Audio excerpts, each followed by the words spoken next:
Saúde em Foco, na nossa terceira live especial desta segunda-feira. Atenção gestantes e profissionais de saúde. Eu vou trazer o Dr. Glaucio Nascimento, que é obstetra, e vai falar um pouco sobre saúde materno-infantil diante da Covid-19. Então vamos ver. Vamos conversar agora. Boa noite para você que está entrando agora. Se você quiser tirar dúvidas também, o doutor vai tirar aí dúvidas com você. Já convidei, já, doutor? E Pronto. aí, Covid-19 e gravidez. Doutor, está no hospital? estou no consultório, Gente, mas estou aqui reforçando a importância do uso da máscara. espero que não esteja me atrapalhando nesse momento. Não, de jeito nenhum. E do álcool em gel também. Ah, ainda bem. Eu só vou pedir para abaixar um pouquinho o Baixar um som. pouquinho. Opa, vou baixar, não, vou tirar. Isso aqui é uma homenagem às mulheres, né? Pelo Dia das Mães, né? Essa música é muito bonita, né? Mas é preciso ter força, é preciso ter raça, é preciso ter gana sempre, né? Principalmente em tempos de pandemia. Então, eu queria começar saudando aí todas as mamães e também até aquelas tentantes, né? Quem está tentando ser mãe e muitas vezes as mães de anjo, né? Daqueles bebês que não lograram êxito, viveram por pouco tempo, né? E também para os filhos como eu, que minha mãe está lá no céu, mas graças a Deus ela tem cuidado aí de mim de alguma maneira. E a gente também escolhe outros parentes aí, como minha tia Vicemar e minhas irmãs. Mas é isso. Obrigado pelo convite, tá bom? Doutor, eu que agradeço o seu convite, né? O convite para a sugestão de te trazer para cá, de trazer o senhor para cá. Senhor ou você? Você, tem quase a Toda vez mesma quando é, idade que toda você. vez quando é para falar com o doutor, fica assim, o senhor ou você? E aí, a sugestão foi de uma seguidora nossa chamada Débora, e ela sugeriu, ela disse, ó, ela tá falando aí, Débora Vercosa, e ela falou, ele é maravilhoso, Samuel, ele vai falar sobre isso. E é um assunto super importante, sabe? Principalmente para gestantes, para gente que tem uma gestante na família, diante dessa realidade da Covid. Eu queria que você falasse um pouco. Como é que tá a realidade nas maternidades? Públicas ou privadas? Públicas. Públicas. Infelizmente, eu tenho que começar com uma péssima notícia, né? A maternidade onde eu trabalhava até o sábado foi fechada, que é a maternidade de Jaboatão Prazeres, uma maternidade do Estado. Foi um presente de grego do Dia das Mães, infelizmente, que deram para a população. Então, assim, infelizmente, eu não tenho como ficar feliz diante de uma perda enorme para a população, né? Uma maternidade que atendia os partos de baixo risco naquela região de Jaboatão dos Guararapes, Prazeres, município ali, uma área bem carente, e de uma hora para outra resolveram fechar a maternidade. Nós, médicos, fomos transferidos no sábado via Diário Oficial da União, não fomos comunicados pela direção com antecedência. Foi tudo assim, Samuca, goela abaixo, sabe? No momento onde tanto se quer valorizar o profissional de saúde, transferiram os médicos e transferiram também enfermeiros obstetras. E o pior, porque mexer com a gente, tudo bem, poderia transferir um, outro, etc. Agora, fechar uma maternidade, sabe? Que é um serviço essencial, de um grupo de risco, que são as gestantes, sabe? Eu não consigo entender, meu amigo. E no Vão momento de transformar, vulnera... vão no transformar momento o assim, hospital, vão doutor, transformar o hospital num covidário, né? No centro de tratamento de Covid. Desculpa a expressão, tá bom? Mas é uma expressão que nós médicos costumamos usar no nosso dia a dia. ô Mas aí, doutor, assim, aí fecha a maternidade, sabe, bicho? Eu sinceramente, estou mais calmo, tá certo? Porque isso me revoltou no sábado. Eu fiz até alguns stories, alguns vídeos rolaram por aí. Mas, assim, a minha insatisfação, ela continua, sabe? Não faz sentido, no momento de pandemia, você piorar a saúde materna e infantil, você fechar a maternidade. É exatamente o contrário. Tem que aumentar o pré-natal, tem que ofertar mais exames, entendeu? E tem que colocar as maternidades para funcionar direito, com profissionais, com equipamento, com a equipe completa, ô entendeu? doutor, no momento como esse, do parto, tanto normal quanto cesáreo, né, a gente observa que é um momento de vulnerabilidade, tanto da mãe Total, quanto da total. criança. E aí, como é que fica nessa situação de Covid? E a gente percebe que dentro das maternidades tem muita gente com Covid também. Tem. Como é que fica isso para as mães, além da preocupação ali em gerar, né, a criança, que eu acredito que muitas mães ficam nervosas aí nesse pré e tal. Além disso, ainda ter essa preocupação do será que eu estou num ambiente limpo ou será que eu estou protegida aqui? A gente, como profissional de saúde, a gente até institui, pelo menos nos meus grupos aí onde eu trabalho, nos locais, um cuida do outro, né? Então, a gente tem ficado vigilante. Então, quando eu vejo algum profissional de limpeza que, de repente, pode cometer algum deslize, ou um colega obstetra, ou quem for, ou até mesmo eu, que posso ser corrigido uma hora para outra, né? Mas a gente sempre tem procurado melhorar isso aí. Mas o hospital, ele é, sim, um ambiente com potencial de contaminação. Por isso que em alguns hospitais eles estão reduzindo o acesso a acompanhantes e, infelizmente, é uma medida que é importante, é necessária, é difícil. E é por isso que é importante também os profissionais saberem acolher mais, sabe, Samuca? Eu acho que é um momento de a gente se desenvolver mais, porque todo mundo está passando por dificuldade, por esse problema dessa pandemia, né? Até o nosso emocional, muitas vezes, ele é abalado, sabe? Então, a gente fica a um triz de repente, né, se estressar uma maneira mais acentuada e prejudicar até o nosso atendimento, né? Mas, enfim, é assim que a gente está trabalhando na linha de frente, muitas vezes colegas adoecendo, peço até oração especial para alguns colegas que eu não vou expor o nome aqui, mas que a gente reze por esses profissionais de saúde, por todos os doentes que estão aí infectados aí pela pandemia do coronavírus. Ô, doutor, uma pergunta que eu vou fazer que é muito forte, que a gente observa, eu vou logo para o popular mesmo, assim. Quando a gente analisa, quando eu pedi para falar sobre a saúde pública, é que a maioria recorre à saúde pública, né? E aí, nessa questão da saúde pública, eu já ouvi até em mercado, já ouvi o pessoal falando, dizendo assim, Samuel, por que fora do país os médicos, os profissionais, os enfermeiros, os profissionais de saúde utilizam uma roupa que parece um astronauta e quando chega aqui o EPI não é suficiente ou não parece ser suficiente. Esse EPI que existe no sistema público de saúde é suficiente, doutor? Não, não é suficiente. Para você ter uma ideia, a gente começou com falta de álcool, né? Todo mundo teve esse problema de ter dificuldade de conseguir álcool em gel, álcool. Até nos hospitais teve uma época que o pessoal ainda está confiscando as máscaras porque estava se extraviando. E o EPI está longe de ser o ideal. Inclusive, a própria maternidade que eu falei agora há pouco, a maternidade de Jabotão Prazeres, o sindicato teve lá e viu que o EPI que o pessoal estava usando não era o adequado, sabe? Então, lá nos outros países, a gente até pega alguns relatos de caso que tem uma sala, por exemplo, com pressão negativa, que é uma sala onde o ar ele não circula, ele só sai para determinado lugar específico. E aí você diminui a chance de contaminação. Aqui a gente só tem pouquíssimos hospitais particulares, entendeu? A realidade do SUS, o grande problema, Samuel, é esse, sabe? Tipo, as maternidades em geral estão superlotadas. Então, é um potencial contaminante nas maternidades públicas, sobretudo das de alto risco. A gente tem uma enorme contaminação de obstetras, neonatologistas, enfermeiros, obstetras, enfermeiros, todos os profissionais. Então, por que isso? Porque não tem EPI, sabe? Não tem EPI. Essa máscara mesmo que eu estou lhe mostrando é uma máscara que Essa é a ela N95? toda vez eu confundo PPF2 ou PF, é muita sigla, sabe? Mas, resumindo, ela é uma máscara que a gente consegue filtrar aproximadamente 94% do que a gente respira, né? Enquanto que a outra, que seria ideal, a N95, sabe? Isso aí deveria ser distribuído em massa para os profissionais de saúde, entendeu? E, assim, a realidade é que ela não é disponível na rede pública, sabe? A gente que acaba comprando o EPI, eu comprei para alguns para a minha equipe, sabe? Então, é preciso ter esse cuidado. A gente precisa, para a gente cuidar do outro, a gente também precisa se cuidar e a gente gosta muito de ser cuidado, né? E faltou isso, está faltando muito isso, principalmente na rede pública, sabe?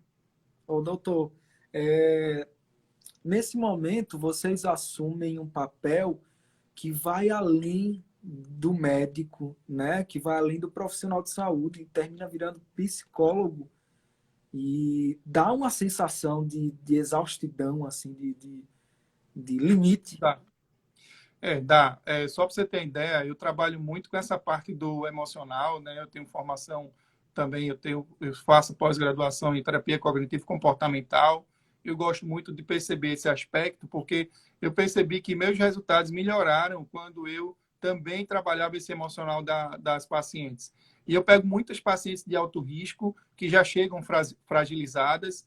Então, depois de ter realizado alguns cursos de desenvolvimento humano, eu acho que isso me ajudou bastante para ajudar a mulher nesse aspecto emocional. E é lógico, quando a gente mexe com o emocional, a gente também precisa ser cuidado. Então, no eu estou sendo acompanhado por uma psicóloga excelente que trabalha no Níger, inclusive já teve o coronavírus, que é a Andrea Possato, uma pessoa muito boa, acho que vale a pena seguir no Instagram. E E até justamente para trazer ela ajudar. para cá. Mas ela fala em português? Ela está no Níger, né? Ela está no Níger. Ela faz atendimento comigo à distância, entendeu? Mas ela E consegue aí, falar pela rede social? Ela fala português? fala Ah, sim. sim. Fala Ah, sim. É uma sim. pessoa maravilhosa para você conversar também. Então, André é minha psicóloga, e, inclusive, até para eu chegar e dizer, acabar com esse estigma, para quem pode realmente tá com o emocional abalado, procure um psicólogo, entendeu? A gente ajuda, mexe um pouco com o emocional, tem intenção positiva, mas existem profissionais específicos para isso. Eu acredito muito no atendimento online, não é a mesma coisa, entendeu? Mas, assim, por exemplo, para mim, eu estou conversando com você como se você estivesse aqui perto de mim, né? Só que a gente sabe que não pode estar, tem que ter esse distanciamento social. Mas isso não vai diminuir a empatia, a conexão que a gente tem que ter um com o outro, sabe? Então, eu acredito muito no atendimento à distância também, para algumas especialidades, né? Para obstetrícia é mais difícil, porque a gente precisa escutar o bebê, aferir a pressão. No meu caso, que faço ultrassom também na consulta, a gente acaba realizando. Então, é diferente para a obstetrícia. Ô, doutor, outra dúvida é a seguinte: como fica o pré-natal diante do coronavírus, diante da Covid-19? Excelente pergunta, Samuca. Muito boa. Muito bom você ter falado nesse assunto. O que é que eu estou preocupado nesse momento? Com os desfechos maternos e perinatais, né? Com os problemas para as mamães e para os seus bebês. E esses problemas, que muitas vezes a pessoa culpa o evento final, o parto, ou até o acompanhamento após o parto, ele não começa ali. Ele começa antes de planejar a gravidez e durante a gravidez, obviamente, por um pré-natal. E aí, se você fizer uma análise crítica, pelo menos ao meu ver, a realidade do meu atendimento lá em Jaboatão, a Jaboatão Prazeres, que eu estava atendendo, e quando a gente pega as pacientes que vêm do pré-natal, que chegam na urgência, elas dizem, eu não consigo marcar, eu não tenho ultrassom, eu não consigo fazer exame.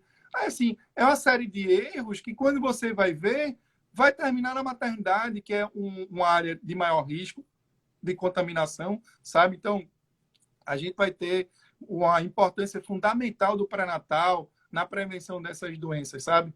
Aí era hora de investir mais no pré-natal, sabe? De repente passar orientações online para essas pacientes e não fazer o que o pessoal tá querendo fazer. Não, vamos diminuir o número de consultas, vamos realmente passar mais um intervalo entre uma e outra, né? Não vamos fazer tanto exame de ultrassom, é isso. Aí o que acontece na rede pública? Se o pré-natal já estava ruim, agora ele ficou pior, entendeu? E aí é esse meu questionamento. Vamos ver como é que está esse pré-natal, né? Vamos analisar se está sendo fácil de marcar pré-natal. Eu queria até que alguém que fosse da gestante, que fosse gestante do Sistema Único de Saúde, né, que procure atendimento na nossa região metropolitana, que me diga se realmente é fácil marcar, entendeu? Consulta de pré-natal, fazer exame de ultrassom. É exatamente o contrário. E aí, quando você não faz um pré-natal bem feito, o que é que acontece? Um risco maior, tanto para a mãe quanto para o bebê, entendeu? Ô, doutor, e outra pergunta que eu tenho é quanto à humanização. Eu já ouvi falar já da hora do parto, principalmente parto normal, nessa questão da atenção dos profissionais de saúde, né? A gente sabe que ali é um momento de muito estresse, né? É um momento de estresse, de ansiedade e tal. Eu não posso nem me colocar no lugar, porque eu acredito que seja isso, eu imagino que seja tudo potencializado ali naquele momento. E aí, como é que fica a cabeça dos profissionais de saúde diante desse momento aí? O que é que se faz e o que se fala assim diante dessa situação? Para não cometer nenhuma violência, né? Da forma como pega, a forma como... Porque a gente é até meio ignorante dizer isso, mas a gente vê muito em vídeo apertando a barriga da É. mulher poxa, abre a perna. E hoje elas têm optado mais pelo humanizado. O que é que a saúde tem feito para evitar esse tipo de situação? Então, a questão da humanização do parto e nascimento, ao meu ver, ele independe de via de parto, sabe? Porque todo mundo, quando fala em parto humanizado, só quer falar em parto normal, entendeu? Então, uma vez eu tive numa palestra onde eu fui muito criticado que existe sim a cesariana humanizada. Inclusive, o primeiro exemplo que eu dei da cesariana humanizada foi o nascimento do meu filho, João Pedro, que inclusive não fui eu que fiz o parto, foi a doutora Cleone. E assim, poxa, minha esposa era grávida de alto risco e a gente teve tudo, qualquer contato pessoal, qualquer tipo de atendimento, ele pode ser humanizado, entendeu? Então, para mim, depende de via de parto.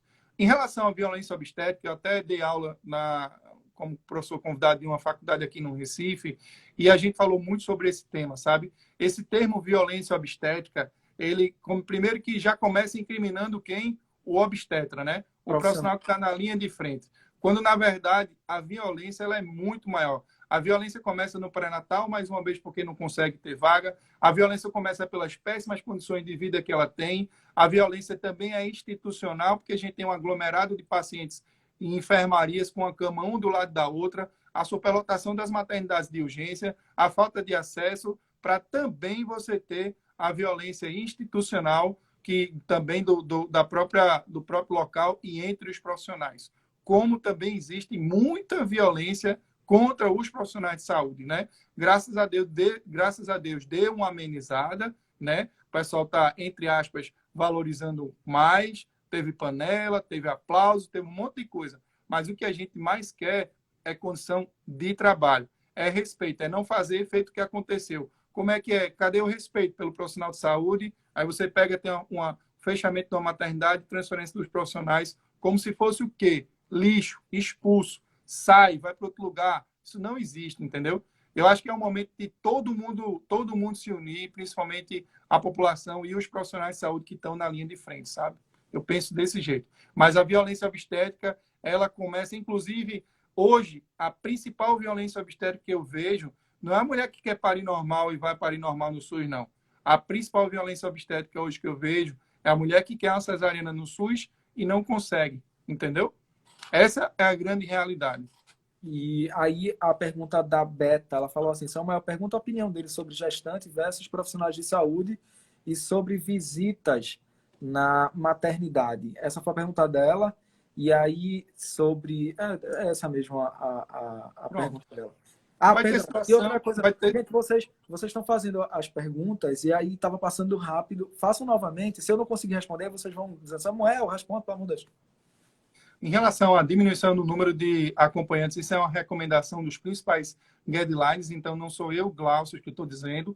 A própria Febrasgo orienta, a Sobramef também orienta, Colégio Americano de Ginecologistas e Obstetras, Federação Internacional de Ginecologistas e Obstetras. Então, quanto menos gente no cenário parto, menor o risco de infecção. Isso vai proteger a parturiente, o profissional de saúde e a própria pessoa que é acompanhante. Só para você ter ideia, a gente tem um profissional que é muito importante no trabalho de parto e parto, que são as doulas, e a recomendação, infelizmente, é de não permitir, em geral, a doula, sabe? Porque é mais um profissional no O que é a cenário. doula? A doula é um acompanhante que ela realmente tem formação para ajudar a mulher no trabalho de parto, preparação para o parto, preparo psicofísico e até para o pós-parto.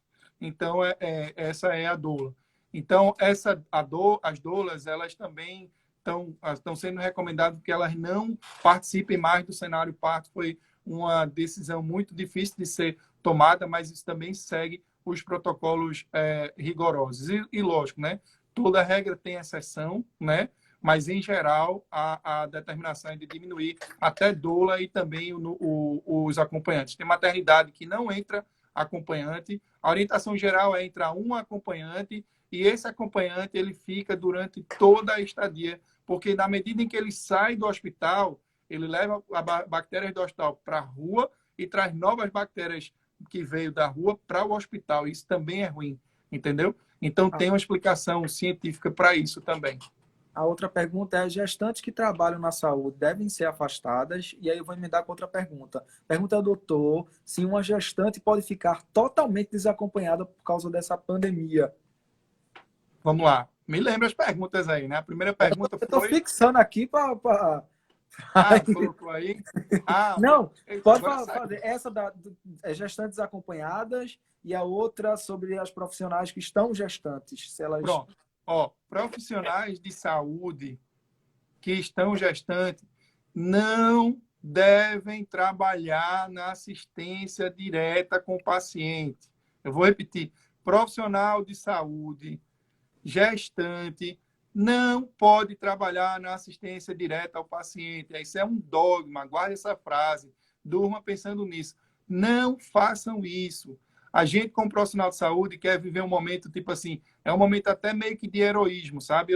Eu realmente tenho um desejo de passar essa pandemia toda trabalhando todos os dias, lógico, quando não tiver parto, eu não vou trabalhar, né? Não vou, mas assim, vou ficar com minha família. Mas assim, eu quero passar esse período todo trabalhando, sem pegar um dia de atestado, sem pegar infecção, obviamente, pelo coronavírus. Mas na hora que tiver algum sintoma, literalmente eu paro. E às vezes a mulher, ela quer dar a mais, principalmente no período que se precisa. Mas assim, como gestante é do grupo de risco, ela não pode se expor em qualquer idade gestacional, sabe? Então, assim, gestante, profissional de saúde, não pode atender. Inclusive, se for de outras profissões, ela precisa, inclusive, entrar em contato com o setor de medicina do trabalho, se for uma empresa grande, né? Para realmente ajustar, entendeu? Minha funcionária mesmo não está gestante e a gente está diminuindo o número de atendimentos dela no consultório, entendeu? Tudo a gente tenta adaptar na medida do possível, sabe? Mas gestante, de forma alguma, deve prestar assistência. Tem que ter muito, muito cuidado. E até as gestantes que prestam atendimento à população, ela também está exposta a risco. Então, cada caso precisa ser individualizado com o seu obstetra para realmente sair dessa situação de risco, entendeu? Por isso que tem um home office. O ideal é que ela se afaste para tratamento, para esse trabalho em casa mesmo, à distância, e não fique se expondo, né? Porque ela é do grupo de risco, como eu te falei. E aí a outra pergunta é o seguinte: a Wandel está dizendo assim: para o governo não tem nenhum respeito à gestante, pois fez um hospital de Covid anexo ao hospital da mulher. Ela está preocupada porque a neta dela está lá nesse hospital. E aí como é que fica essa situação, essa separação? Existe, na realidade, existe essa separação ou se mistura muitos profissionais de enfrentamento ao Covid, eles estão só lá ou eles transitam, como é que fica? Porque eu acredito que tem essa troca aí, né? E outra questão é a diferença entre um parto humanizado na cesariana e um parto humanizado normal. Aí são duas perguntas. Primeiro, essa questão da realidade e depois a da diferença. Olha, homem em geral, ele só consegue fazer uma coisa por vez, entendeu? Quando você bota duas coisas para pensar, então toda vez, se possível, você me lembra de um por um, né? Eu não conheço o Hospital da Mulher, mas é um hospital bem imponente, né? Eu não tenho certeza se ele é um hospital totalmente público. Eu acredito que não é. Eu acho que é gerido por alguma organização social, mas eu não tenho certeza. Eu conheço muita gente do Hospital da Mulher e, assim, tem hora que a gente tem que chegar e acreditar que as pessoas não vão cometer esses erros crassos, né? Então, eu não quero acreditar nessa hipótese. Eu acho que realmente está separado, pessoal, até porque existem toda uma orientação do Ministério da Saúde. O pessoal também vai se basear nas experiências que tiveram dos outros países e não quero acreditar que existe essa comunicação, como você falou, né? A diferença... Tem gente dizendo assim, uma colega trabalha lá, está assim, separado. Pronto, olha aí, tá vendo? Então foi bom essa informação, era o que eu imaginava, porque, lógico, né? Eu não estou aqui para bater no sistema único de de saúde, não. Eu estou aqui realmente para ajudar e realmente, se tiver alguma coisa que seja muito, digamos assim, absurda, fora do normal, aí sim a gente tem que dizer, porque, por exemplo, é agora sim que a gente tem que reclamar da ausência do pré-natal, da ausência do exame de ultrassonografia, porque quando esse negócio piorar, a gente vai ter graves consequências à saúde materna e infantil. Mas voltando à pergunta, você pediu para perguntar sobre a diferença do parto normal e a cesariana humanizada? Sim. Então, a Não, diferença é. do parto normal humanizado e da cesariana humanizada. Ah, olha, veja só. Os dois são humanizados, entendeu? Para mim, não muda muita coisa, não. A equipe, assim, esse conceito de parto humanizado. Primeiro que tem um colega meu que até diz assim, Glaucio, ó, o meu parto ele já é humanizado, que é um parto de humano, entendeu?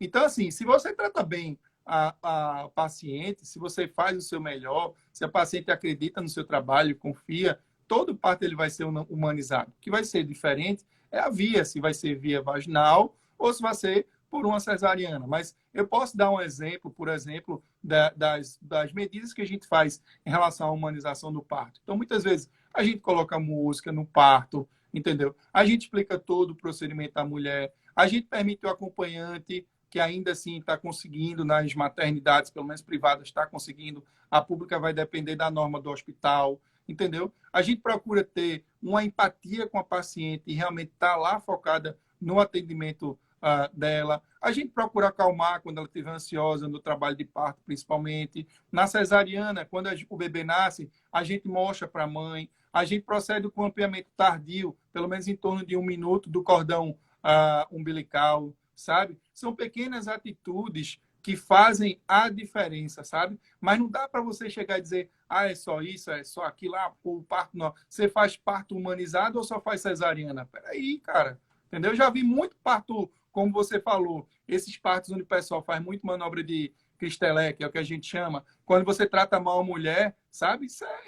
Isso já foi muito mais frequente, entendeu? Então, essa é uma das violências, é esse parto que ele não é humanizado, entende?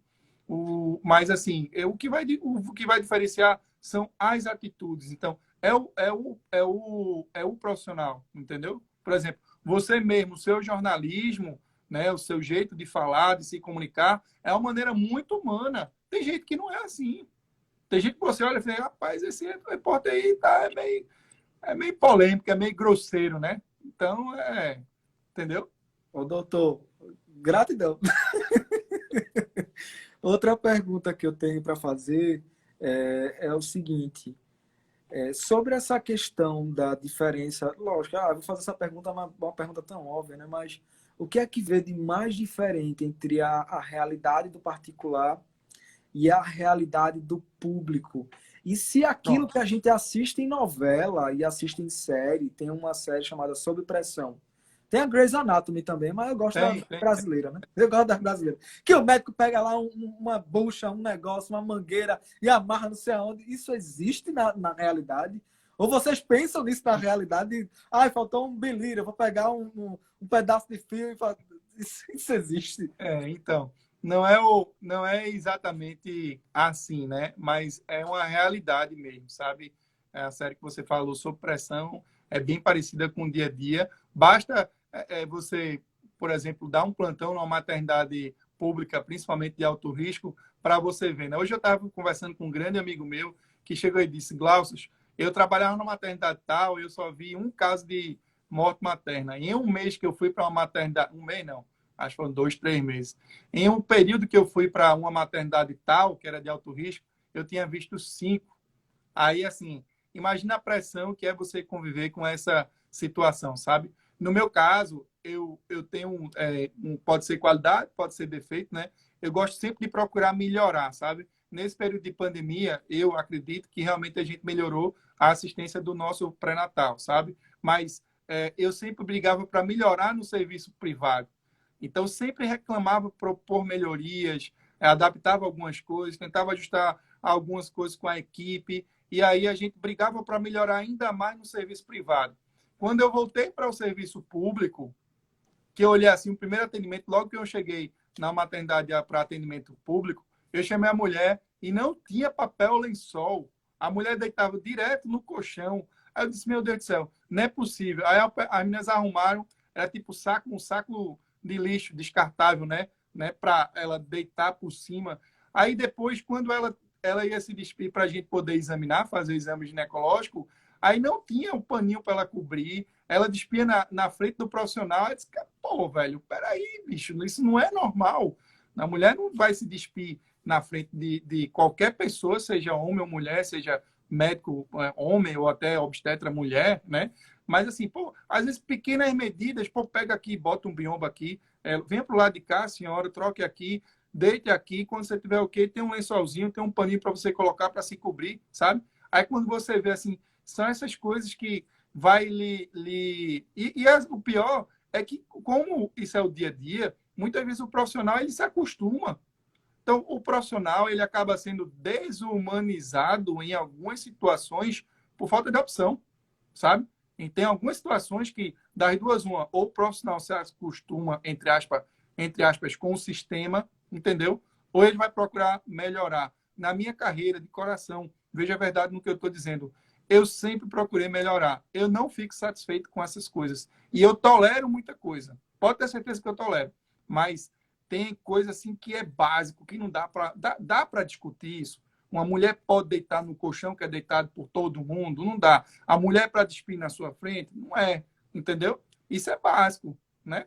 Tem coisas que, se você analisar, por que a mulher, veja só, por que a mulher tem que tirar toda a roupa nas maternidades e botar uma batinha? Porque ela não pode usar um top, por exemplo, né?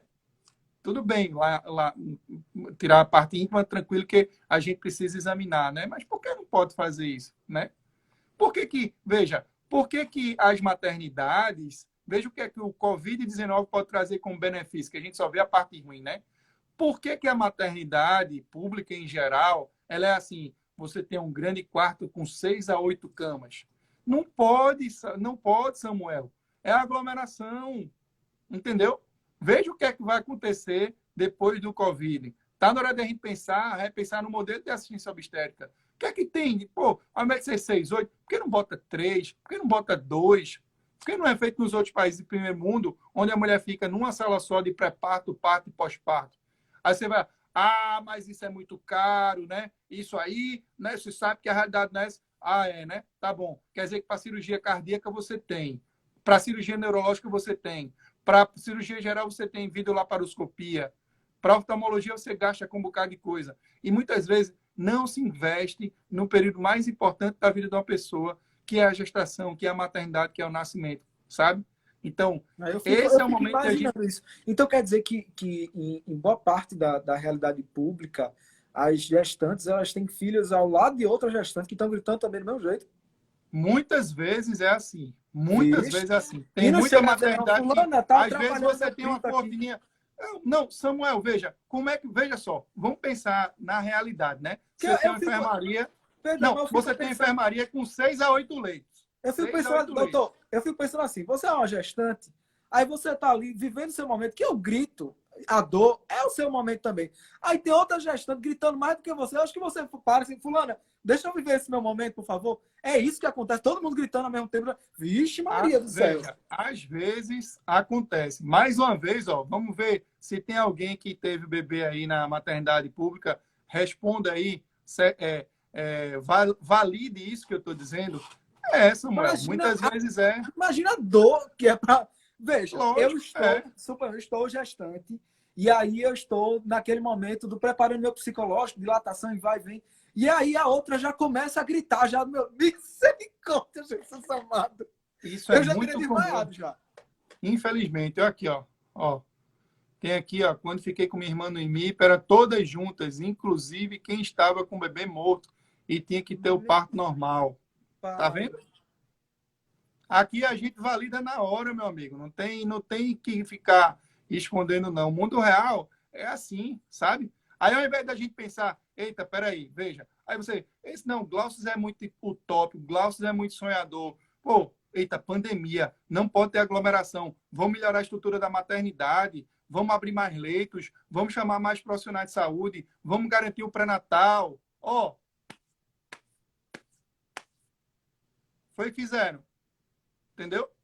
É isso que a gente precisa cobrar, sabe? Às vezes a gente fica preocupado, a cloroquina, a ivermectina, o tratamento tal, e respirador, e não sei o quê. E o básico, minha gente, na saúde materna infantil. Como é que Pernambuco foi um estado de destaque, infelizmente, pelas síndromes congênitas da Zika, né? Por quê? Porque a qualidade de vida da nossa população muito provavelmente é pior do que das outras. Entendeu? A gente estava vivendo um período de crise política e econômica na época, e aí, ó, desemprego, e a qualidade caiu, consequentemente aumentou, piorou esses desfechos, sabe? Então, o que, é que a gente vai esperar de Pernambuco? Vai esperar que não vai ter nada? Como foi que o coronavírus chegou aqui em Pernambuco na gravidez? Com a morte de uma fisioterapeuta, numa rede privada. Quando todo mundo dizia na época, não, gravidez não é fator de risco para a pandemia do coronavírus. Olha aí, se for atrás, vai ver um monte de desfecho também negativo. E eu não estou dizendo isso por ser pessimista, não. É exatamente o contrário. Eu estou dizendo isso para que a população possa realmente... Eu queria até que você gravasse essa live, porque eu acho que tem um cunho político importante e apartidário, diga-se de passagem. É a hora de a gente reclamar por esses direitos. Não, eu não estou errado de querer pedir que a paciente ela tenha um parto em um ambiente tranquilo, em um ambiente só dela. Não, essa estrutura de maternidade onde você tem 6 a 8 leitos com seus acompanhantes, vamos pensar numa coisa simples, Samuel. Desculpa a expressão. O paciente vai defecar, vai lá para o sanitário. Você vê, estou com vontade de ir no sanitário. Como é que é? Pô, tem um bocado de gente olhando. Você já trava, meu amigo. Não é verdade? Você já não fica tão à vontade. Aí as condições de higiene para 6 ou 8 é diferente do que 2, do que 3, entendeu? Então, a gente precisa, sim, falar nisso. Nem tudo é hospital Covid, nem tudo é necessidade do respirador. E outra coisa, essas medidas que a gente quer na saúde materna infantil, acredite, são medidas baratas. Como é que você... Qual a justificativa? Mais uma vez eu estou voltando nessa tecla, porque eu acredito que a gente pode reverter. Qual a justificativa de você fechar uma maternidade totalmente pública, onde o Estado gasta menos dinheiro do que qualquer organização social, hospital filantrópico? É exatamente o contrário. Não, é mais barato colocar mais profissionais lá. É mais barato a gente até... Era até mais barato desativar as outras coisas e aumentar a capacidade da maternidade, sabe? Eu pensava que seria assim. Mas realmente foi diferente, entendeu? Então, eu acho que a gente tem que estabelecer um mínimo e um máximo. Se a gente fizer uma análise crítica do jeito que está, não dá certo. Aí você vai falar de humanização como? Se você não tem nem espaço físico numa maternidade superlotada, sabe? E aí tem um relato aí da Deb, que foi a que sugeriu conversar com você, dizendo o seguinte, que ela chegou a ter um bebê no hospital X e foi tratada tão mal que ela não quis mais ter criança. E isso acaba causando uma série de transtornos, assim, uma série de impacto para a saúde mental da pessoa. E outra pergunta que eu faço a você é o seguinte, já teve momento do Glaucio Pessoa se fechar ou se trancar numa sala e chorar diante dessa realidade? Olha, ontem eu não derramei lágrimas. Ontem não, sábado, eu não derramei lágrimas, sabe? Mas só para você ter ideia, ontem foi Dia das Mães e eu fiquei muito triste por conta disso aí, sabe? Há muito tempo que eu venho falando sobre a importância de valorizar a gravidez nesse período de pandemia, sabe? E é muito comum. Um problema, gente, aqui com o Dr. Glaucio, eu vou esperar. Oi? Voltou? Voltou, né? Voltou. Pronto.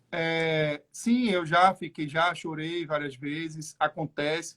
Eu tenho um relato de uma amiga minha que foi o seguinte, ela disse que é uma grande amiga minha, né, a doutora Cleone Novaes, uma pessoa maravilhosa.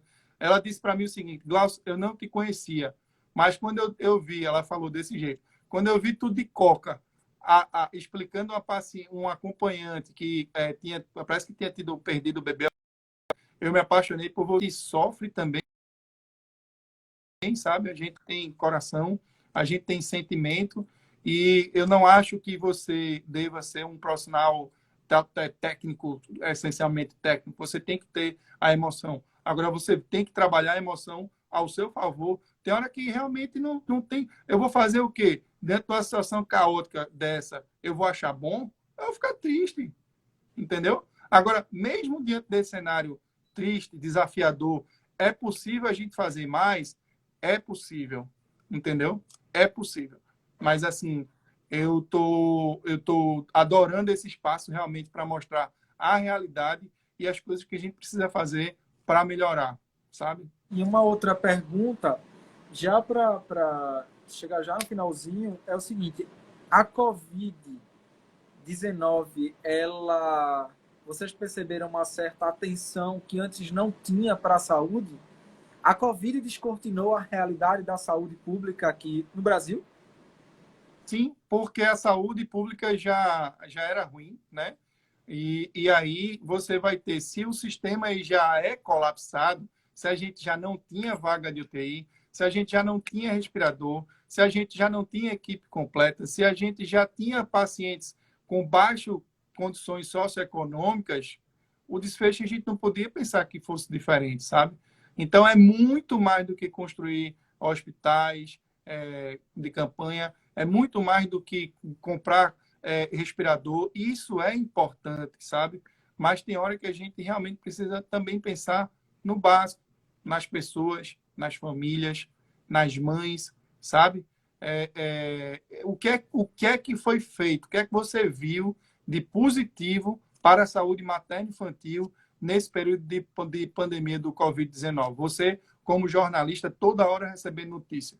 Me diga aí uma coisa positiva de saúde materna e infantil. Então, nessa questão positiva, positiva tá meio tenso aí de positiva, mas de negativa eu vi bastante, assim, vi essa questão da maternidade foi fechada, vi fotos aí, que aí eu já não vou citar qual hospital, né, porque precisa de uma apuração, mas foto Exatamente. de uma certa maternidade onde as gestantes foram transferidas para um outro espaço totalmente precário, quase um sótão, assim, para disfarçar a realidade, mas aí que cabe uma investigação, uma apuração e tal. O tenso, sabe, hoje, doutor, é entrar nesse espaço. Tá entendendo? Parece que existe, isso é o que eu observo enquanto profissional, existe uma blindagem que quando parece que é um faro assim, quando tem um repórter, um comunicador, alguém que esteja próximo a um ambiente desse, é como se a gente não, a gente tivesse, enquanto pessoa, enquanto público, enquanto cidadão, a gente tivesse impossibilidade de entrar. Ou quando entra, mascara tudo, tá entendendo? Maquia tudo. Aí a gente É, começa a ver é isso. exatamente isso. Não, é exatamente isso. É exatamente isso. E às vezes quem reclama como eu é perseguido, entendeu? Ou aqui ou mais na frente, sabe? Isso é muito comum, totalmente comum. Ou joga na culpa de um profissional A ou B, sabe? Quando na verdade o problema é institucional. Mas é isso, ocorre essa blindagem. É lógico que também, muitas vezes, nós profissionais de saúde também vemos o outro lado, sabe? Porque muitas vezes a pessoa vai para mostrar o lado negativo, entendeu? Que é, não, vamos pegar os erros. É que nem assim, poxa, se eu tivesse que falar de você, os seus erros, eu ia encontrar vários. Como se você tivesse que olhar para mim e encontrar meus erros, inúmeros erros. Mas o problema é que a comunicação assertiva, e eu até abriria até uma alusão agora ao jornalismo assertivo, ao jornalismo que vai ajudar nessa pandemia, aí é isso que precisa ser mostrado. Hoje, por exemplo, a gente está falando de algo difícil, desafiador, alguns problemas que são reais e que precisam ser enfrentados. Entendeu? Era muito bom que um político nosso, ao invés de ficar preocupado só com a politicagem, respondessem de maneira positiva e impedisse o fechamento, por exemplo, da maternidade. E até mais, não, vamos botar mais profissional, vamos dar mais equipamentos, vamos melhorar o pré-natal, sabe? Era tão importante isso. Então, assim, eu ainda acredito. A maternidade fechou, né? A gente foi destratado lá, por exemplo. A saúde materna e infantil, ela realmente precisa desse apoio, principalmente agora no período de pandemia do coronavírus. Então, esse tipo de jornalismo, eu até queria agradecer enormemente. Eu não falo por mim, sabe? Eu digo de coração, o essencial, o que eu gosto de fazer mesmo, é o meu consultório que eu faço do meu jeito, que aqui a gestante faz ultrassom, que a gente consegue ter um nível melhor, muitas vezes, na assistência materno-infantil, porque os recursos são outros, não tem como negar isso, mas eu sou grato ao Sistema Único de Saúde. Foi com a mulher do SUS que eu aprendi, lá em 1998, a fazer meu primeiro parto, sabe? E eu me lembro até hoje, já 98 faz o quê? Já faz muito tempo. 98, 2008, 2018, 22 anos. Eu me lembro quando eu fiz o primeiro parto, eu olhei para mim e disse, caramba, minhas mãos ajudaram um bebê a nascer, sabe? Aí isso aí é tão humano, isso aí é tão real, isso me emociona tanto até hoje, que me faz lutar e me expor do que quer que seja, sabe? Então, eu sei que pode haver perseguição, não estou nem aí. O que eu acho que eu estou fazendo, muitas pacientes até disseram, Glaucio, você está sendo a voz das pacientes que precisam, ou dos profissionais de saúde que chegaram e disseram, pô, Glaucio, que massa, eu achei massa agora, tu é corajoso, viu, bicho? Porque eu não tenho essa coragem, não. Aí, assim, eu já me sinto realizado e não vejo soberba no que eu estou lhe dizendo, já participei de muita coisa positiva em obstetrícia, já levei muita lapada, mas, assim, eu realmente sou movido a essa emoção de fazer o melhor pelas pessoas. E quando eu vejo uma injustiça acontecendo, eu não posso me calar. É só você olhar no Instagram, qualquer pessoa pode olhar no Instagram, um monte de vídeo que eu coloquei, no YouTube eu também coloquei, e já anunciava há muito tempo esse problema da saúde materno-infantil. Precisou estourar uma bomba absurda, que é esse fechamento da maternidade, para realmente tudo, literalmente, eclodir. Eu espero verdadeiramente que depois de tudo isso que está acontecendo, mais na frente a gente possa comemorar, ó, tá vendo? Ele avisou, teve tudo isso aí, mas a gente conseguiu consertar.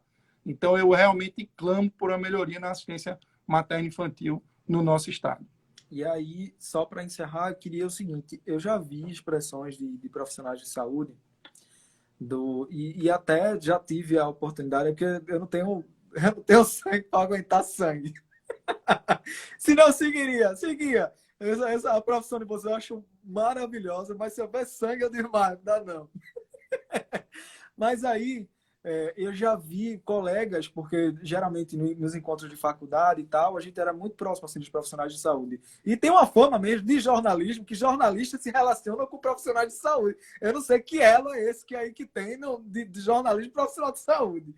Mas aí, nessas histórias, né? Eu já vi expressões do tipo: quem conhece o Sistema Único de Saúde se apaixona pelo Sistema Único de Saúde. Eu queria que o Dr. Glaucio falasse do SUS, do Sistema Único de Saúde, comparado a outra realidade. Né? Por exemplo, dizem que os Estados Unidos é de ponta, mas os Estados Unidos a gente tem uma saúde particular lá, né? De ponta, mas é particular. Aqui, o que é que poderia ser melhorado no Sistema Único de Saúde? E o que é o Sistema Único de Saúde, doutor? Não, como eu te falei, né? Eu sou muito grato ao Sistema Único de Saúde. Eu vim de escola pública na faculdade, né? Eu fui da Federal, então eu aprendi com aquelas pessoas que precisam tanto da gente, e como eu te falei, eu sou muito grato. Só para você ter noção, um dos partos mais emocionantes da minha carreira, e eu conto aqui nesse livro aqui, ó, Milagres que a Obstetrícia me Aí vai falar proporcionou. sobre ele, viu? Tô lhe devendo, viu? Tô lhe devendo, viu? Eu quero. Então, pode me cobrar depois. Então, assim, um dos principais casos na minha vida aconteceu no hospital que atendia o SUS, que foi uma mulher que teve uma parada cardíaca na enfermaria e que a gente precisou fazer o que a gente chama de cesariana perimortem, que ela teve a parada cardíaca, então tinha que operar de todo jeito, sem esperar anestesista, sem nada. E graças a Deus, o bebê nasceu bem, né? E a mãe também se recuperou. E foi um momento na minha carreira que eu olhei assim, caramba, agora eu entendo um monte de pancada que eu levei lá atrás e como que a equipe, eu falo até hoje, é porque você não está vendo, mas eu estou aqui arrepiado, tá dando um gelado aqui. Então, assim, como foi bonita aquela cena, eu ainda conto com as pessoas, de vez em quando rapaz, lembra aí de novo, foi tão bonito, a gente parecia uma orquestra, sabe? Eu sou capaz de dizer que eu até, tipo, naquele dia, eu acho que no mundo todo ninguém trabalhou tão bonito, tão harmonizado, sabe? E ver hoje que está tudo bem com essa paciente do SUS, eu acho que é a maior prova de amor mesmo e gratidão, principalmente por esse sistema, por essa saúde e pelas pessoas. Porque independente de SUS ou particular, são pessoas, são famílias. Então, muitas vezes, eu costumo ter até essa frase, minha família é do interior, né? Então, às vezes, o pessoal fala para mim, eu tenho umas duas frases que eu acho interessantes.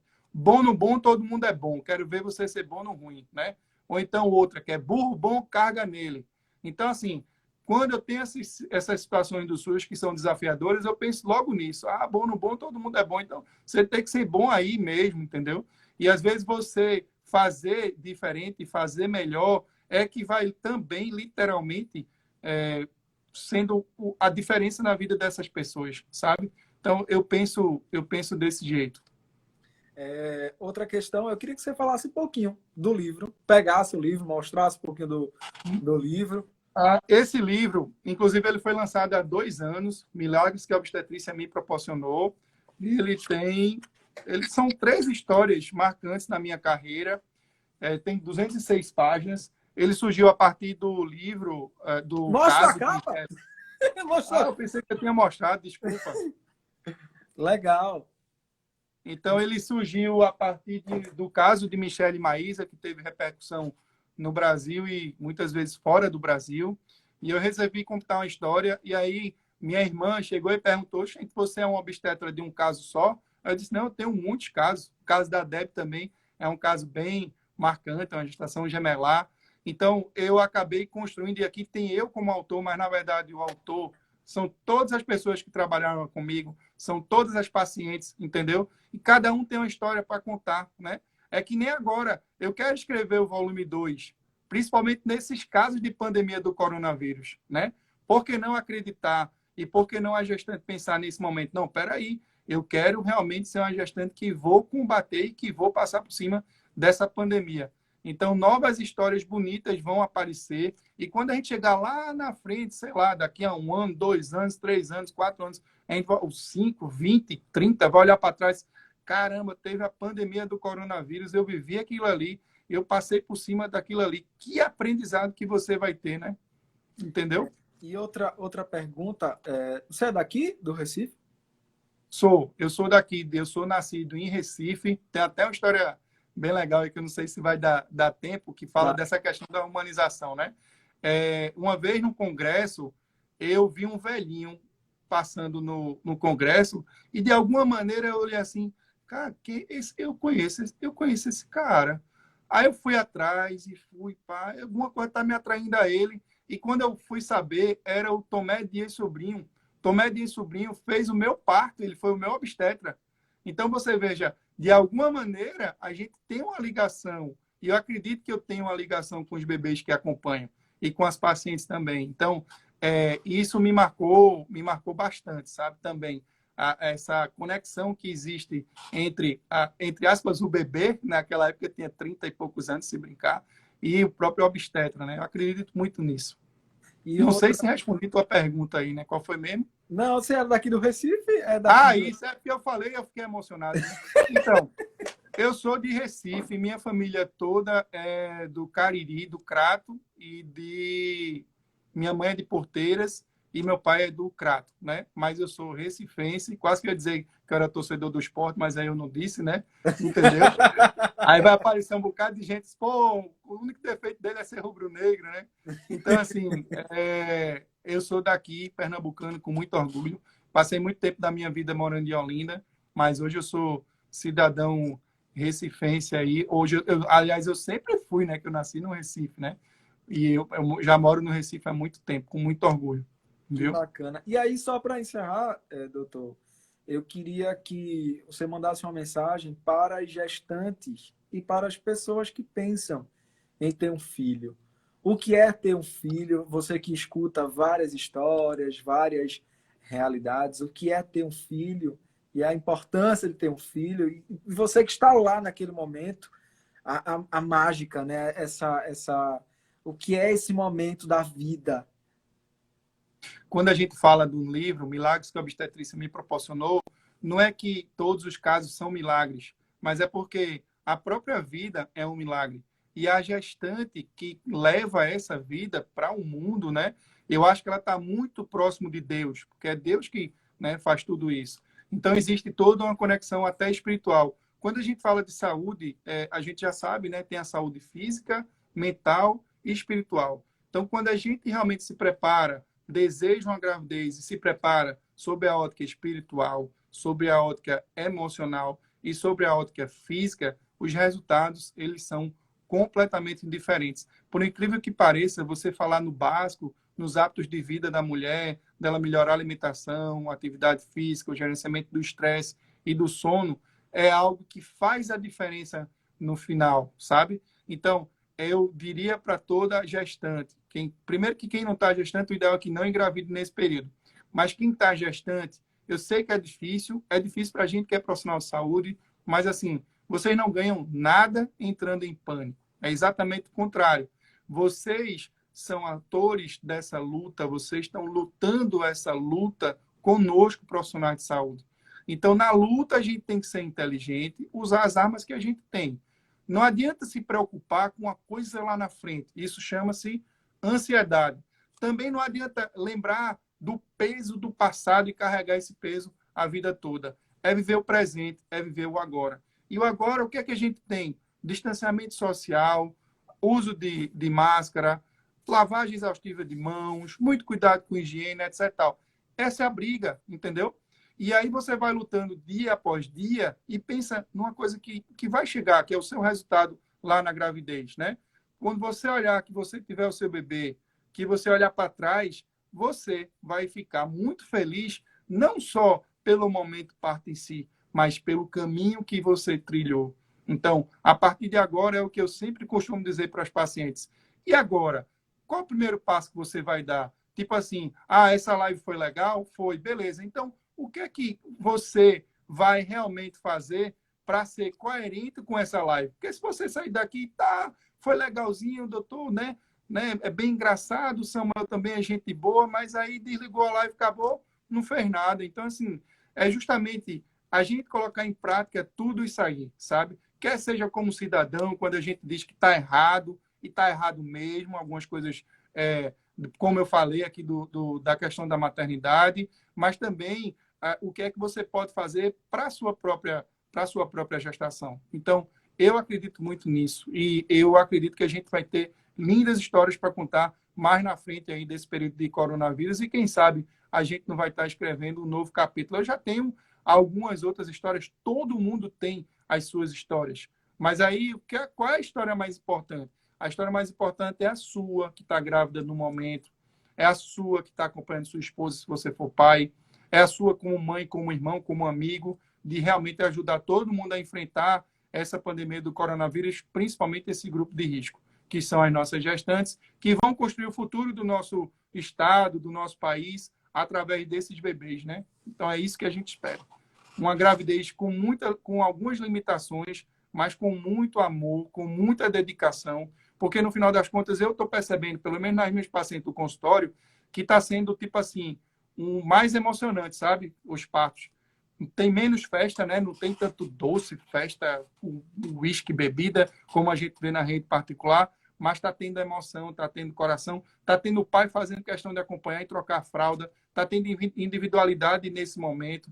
E às vezes não tem o distanciamento social, tem o distanciamento social, eu não posso abraçar, eu não posso, né, ter aquele contato todo, a gente acaba sendo fator de risco, mas muitas vezes eu tenho feito nos meus partos, eu aperto a mão da paciente com luva estéril, e aí assim pode, não tem problema, e aí a gente simboliza uma espécie de abraço ou gratidão por esse momento, tá bom?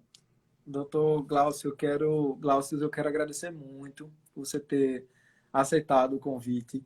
Eu sempre fico assim nervoso falando com o médico, porque quando a gente procura um médico é meio tenso. Não, você não precisa se preocupar que eu sou ginecologista. Então, se você está com medo aí, já deu certo. Não, eu acho que eu já estou grávido já. Eu acho que com essa quarentena eu já estou com uns 4 meses já. Daqui a pouco o senhor faz o então, parto, tá certo? eu não faço cirurgia de mudança de sexo, viu, Samuca? Não é comigo, tá bom? Mas aí eu quero agradecer muito, muito mesmo. Eu acho que a gente pode tê-lo mais uma vez aqui para falar sobre a importância de procurar um ginecologista, para falar sobre microcefalia também, que é uma dúvida de muita gente, se existe, se nascem bebês com microcefalia ainda, se não nascem, mas aí é pano para os próximos capítulos. E aí, como a gente está próximo do Enem, muita gente coloca, né, como foco, assim, pelo menos pais, mães e tal, foco a medicina, engenharia e tal, e coloca essas profissões, mas para fazer o curso, para viver a medicina, é preciso ter vontade, ter um dom, né? Então, qual é o conselho que dá para o universitário que está aí pensando em qual curso fazer? Por exemplo, meu sonho sempre foi jornalismo. E hoje eu sou realizado por ser jornalista e tá na cara isso daqui, né? Foi uma coisa que o senhor falou, é o seguinte, senhor. Uma coisa que... Eu tenho 18 anos, né? Então... Eu falei que ia fazer mudança de sexo, você já ficou nervoso, já tá me chamando de senhor, né? Uma coisa que você falou que foi o seguinte, para aprender, para você trabalhar com tudo, é muito fácil, né? Vá trabalhar com pouco, né? E aí eu vejo isso na prática. Você trabalhar só com celular, às vezes só tá você aqui, então você tem que produzir, você tem que fazer, você tem que ir para a rua. E é isso, eu acho que quem ama, né? Quem ama tá disposto a desafios, né? Quem ama tá disposto a isso. E eu queria esse conselho. Qual é o conselho para o universitário que tá aí tentando, tá pensando, vou fazer medicina porque pai ou mãe quis, ou vou tentar medicina. E aí?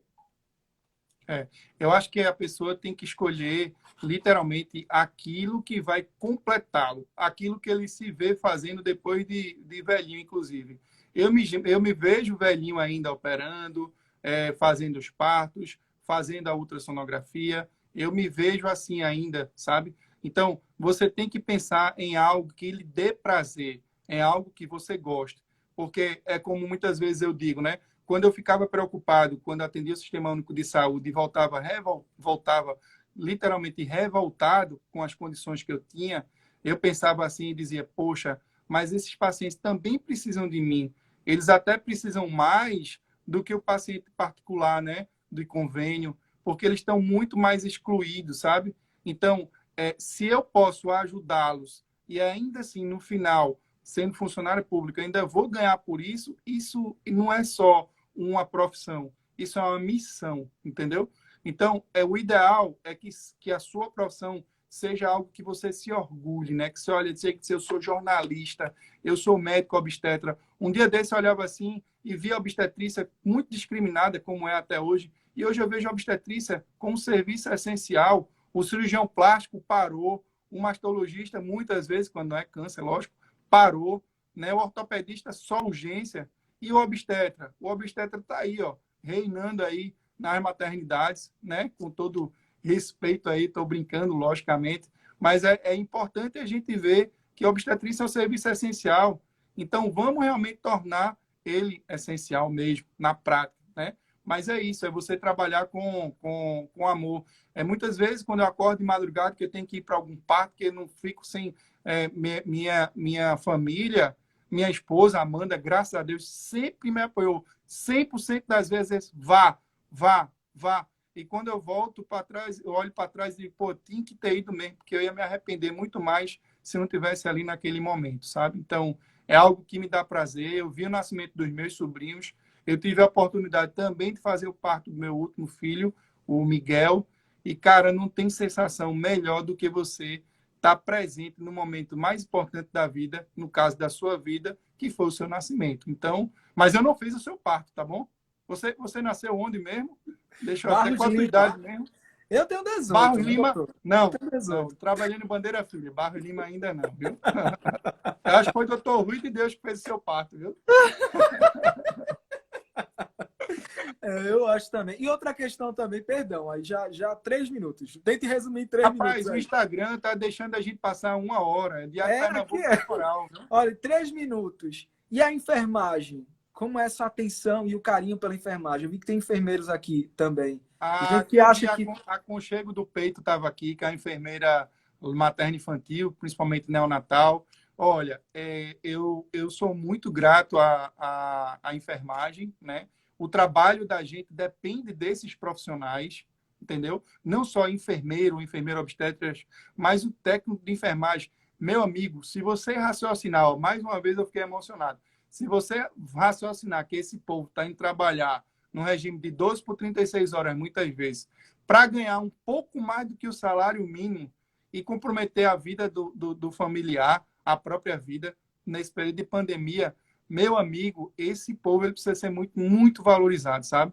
Eu tenho muito orgulho disso. Inclusive, no livro, tem um depoimento de enfermeiras que participaram, sabe? E quando você vê que, por exemplo, cada profissional representa uma parte de um quebra-cabeça para que tudo dê certo, cada profissional ele vai se encaixar. Então, por exemplo, eu não consigo fazer uma cesariana humanizada se o enfermeiro ou o auxiliar de enfermagem já começou com atitude desumana. Mas por que que dá certo? Porque todo mundo trabalha em harmonia. E a gente depende muito desses profissionais. Inclusive, você me deu uma excelente oportunidade de parabenizar os enfermeiros. Amanhã, não sei se você sabe, mas é o dia do enfermeiro, entendeu? E esses profissionais que estão na linha de frente, todos os profissionais de saúde, eu costumo até dizer, naquele parto que eu te falei, só deu certo porque alguém pegou o material, abriu na hora, teve instrumentador, teve tudo, entendeu? Então, a gente precisa muito desses profissionais. Esses profissionais, eles são extremamente importantes. Os enfermeiros obstetras, que eu trabalhava lá em Jaboatão Prazeres, meu amigo, tinha muita gente boa, entendeu? Tem uma pessoa em particular, que eu vou dizer aqui, que é unanimidade lá, que é a Tássia, que ela trabalha muito bem, entendeu? Então, assim, a equipe de enfermagem é fundamental. Então, a gente eu podia passar o dia todinho falando de tanta gente boa que eu conheci, a Adriana, a Cassandra, tanta gente que, né, marca a vida da gente e que eu sou muito grato também à enfermagem, pode ter certeza disso. Quem já foi cuidado, quem foi operado, muitas vezes sabe disso. Então, não tem o que discutir. Então, é trabalhar em equipe, né? Às vezes a gente tem dificuldades, mas quando sabe trabalhar junto, acabou, meu amigo. Não tem essa. Que bacana. Doutor, olha, muito obrigado, viu? Se cuide. Cuide aí da sua família também. E muita positividade, viu? Muita positividade. Foi maravilhosa essa conversa. Foi uma sugestão da Deb, e aí eu já abro já esse portal aí para que outras pessoas surgiram também. Foi maravilhosa a entrevista. Você é muito, muito gentil, vai conversando, vai conversando. Que você imagina o médico todo, né? Assim. E aí eu já tenho percebido como vocês trabalham a humanização. Eu falei com um urologista outra vez, que misericórdia. Eu pensando na pergunta para fazer. Porque é sempre um amigo, uma prima, uma tia, fulana, e você nunca tem pergunta para fazer para o urologista. Tava com medo dele, né? Tá bom, meu isso. Eu queria... Foi chuva de primo aqui. Primo, meu primo, minha tia, meu irmão, nunca é a pessoa. Eu queria agradecer aí por esse espaço, foi muito importante. Conte comigo, estou aqui para contribuir, pode ter certeza disso. E é isso, espero ter contribuído e vamos em frente, vamos passar por cima de todo esse período lá na frente. Daqui a pouco vai passar, viver um dia atrás do outro. Mas eu sou brabo, viu? Minhas pacientes mesmo dizem que eu sou brabo. Elas dizem, inclusive, que eu dou puxão de orelha, entendeu? Mas assim, muitas vezes a gente precisa ter algumas atitudes como essa, né? Mas é isso. Muito obrigado. A gente também falou aí, tem outros profissionais aí, acho que alguém falou doulas, né? As doulas também são importantes, mas amanhã é o dia da enfermagem, pessoal. Acho que a gente tem que dar uma salva de palmas aí para essa turma da enfermagem aí. Tomara muito que eu quero mesmo é que esse corpo de enfermagem obstétrica que foi transferido também fique em Jaboatão Prazeres, que seja revista toda essa polêmica, que a gente volta a trabalhar nessa maternidade, que de alguma maneira a gente possa, nesse período de pandemia do coronavírus, eu acredito. Doutor? Obrigado, viu? Até a próxima. Falou? Eu tô aqui. Valeu. Um abraço, amigo. Fique com Deus aí. Um abraço para todos vocês. Tchau, tchau. Para você também. Tchau, tchau.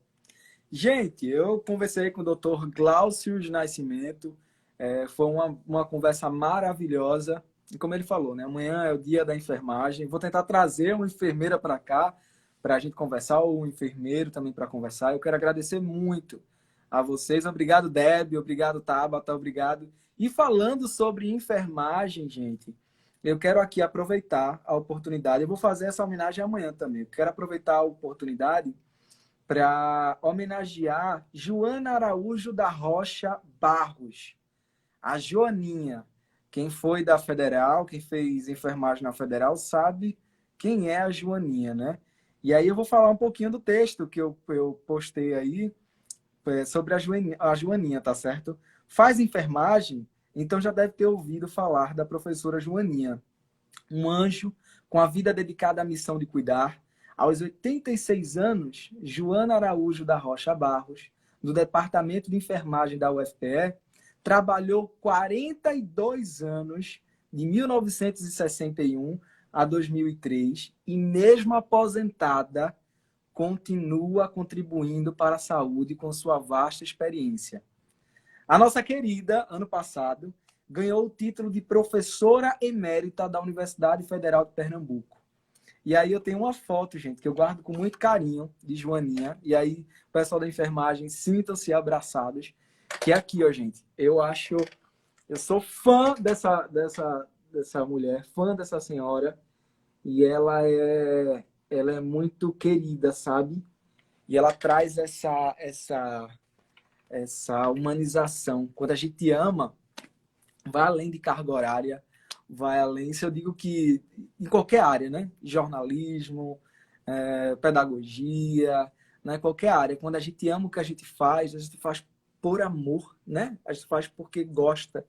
E aí eu quero parabenizar todos os técnicos, todos os enfermeiros. Quero parabenizar o Dr. Glaucio também, tá certo? Por fazer esse serviço, esse trabalho lindo, gigante. E eu vou trazer, viu? Amanhã deixa comigo que eu vou fazer uma homenagem à enfermagem. Gente, eu quero agradecer muito a vocês pelo carinho, pelo apoio. E é como eu disse a vocês, deixa eu até ligar o ar-condicionado aqui, que tá ficando quente. Ó, o iluminador já tá caindo já. Já tá caindo. Deixa eu ligar aqui. E eu quero agradecer muito a vocês por esse apoio, sabe? Por sugerir. Esse é um espaço de vocês. Eu digo isso porque o jornalismo que eu faço é um jornalismo de interação, é um jornalismo colaborativo. Então, quando você sugere, você está contribuindo para a informação, contribuindo para a comunicação. E eu acredito nesse jornalismo, sabe? Eu sou dessa era, dessa geração. Então, eu quero agradecer muito, muito obrigado a vocês. Muito obrigado, profissionais de saúde. E foi uma das lives mais especiais. Doutor Glaucio, vou pegar uma foto sua para colocar na chamada do IGTV para salvar. E aí eu quero agradecer muito. Muito obrigado ao doutor, ao médico, doutora, ao enfermeiro, à enfermeira, ao técnico, à técnica que esteve no meu parto, viu? Acredito que meu parto foi difícil, viu? Que eu acho que eu não queria... Eu estava lá, ia, não vinha. Deus disse, vai-te embora, vai falar. E aí aí o pessoal falou, tu és parente de Marcela? Manda para mim para saber quem é a Marcela. Eu tenho Marcela na família. E aí, gente, meu parto foi muito emocionante, eu acredito. Porque sou filho de mãe solteira. E minha mãe, quando foi, ela foi sozinha, sabe? Ela me colocou sozinha, era ela ali. E ela e os profissionais de saúde. E aí minha mãe sempre valorizou muito os profissionais de saúde, justamente por isso, porque eles, no momento que ela mais precisou, eles estavam lá, sabe? E é isso. Um cheiro imenso para vocês. Boa noite, senão eu vou começar a chorar toda vez assim. Aí eu começo a falar da família, aí começa a chorar. Então, um cheiro imenso para vocês e também quero parabenizar as mamães. Mamães, feliz Dia das Mães, né? Para vocês. E muita positividade. E amanhã a gente traz... Deixa eu ver aqui. Deixa eu ver o que é que a gente vai ter amanhã. Tá certo? Deixa eu ver só aqui.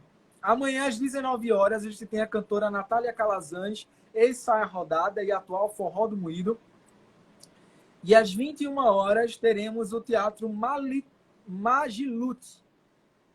Uma plataforma que está criando uma plataforma para encenação de peças com ingressos, né, para ajudar aí os profissionais, ajudar aí os atores, ajudar o pessoal da equipe de produção e tal. Então, é isso. E amanhã eu vou tentar encaixar aí, viu? Foi legal o Dr. Glaucio ter falado que amanhã eu vou tentar encaixar. Sucesso, Caio tá falando. Vocês estão assistindo de onde? Me conta.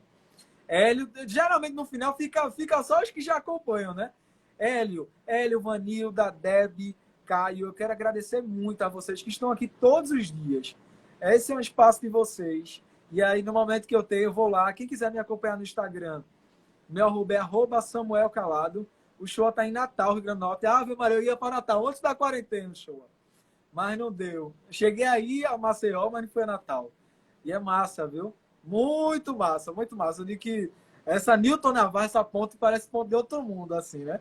E aí eu quero agradecer muito. A gente dizendo, nós te amamos, Thales está no Ibura, Vanilda está na Iputinga, quem mais? Cristina está dizendo, eu, Fly só está em Rio Doce, Bel está em Olinda. É o pessoal que fica comigo já no final. Isabela está em Santa Cruz, Tabata, pertinho da maternidade que o doutor falou.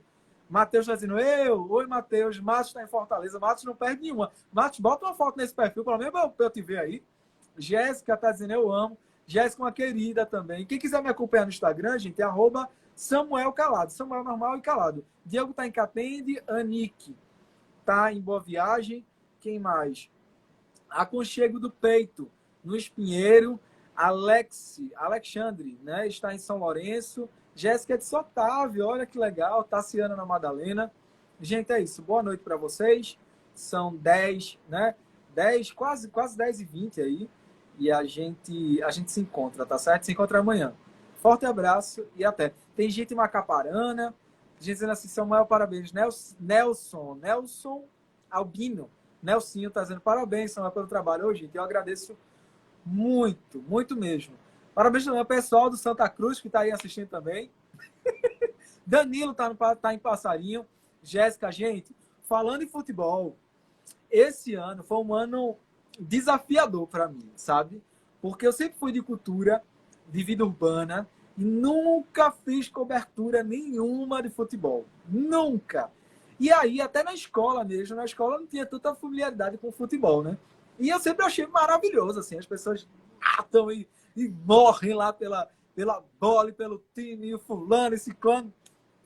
E aí, esse ano, meu chefe fez um desafio que foi, Samuel vai fazer uma cobertura de futebol. E aí, eu fui cobrir esporte, acho que foi o último jogo, foi a 10ª rodada, olha, vê como eu decorei.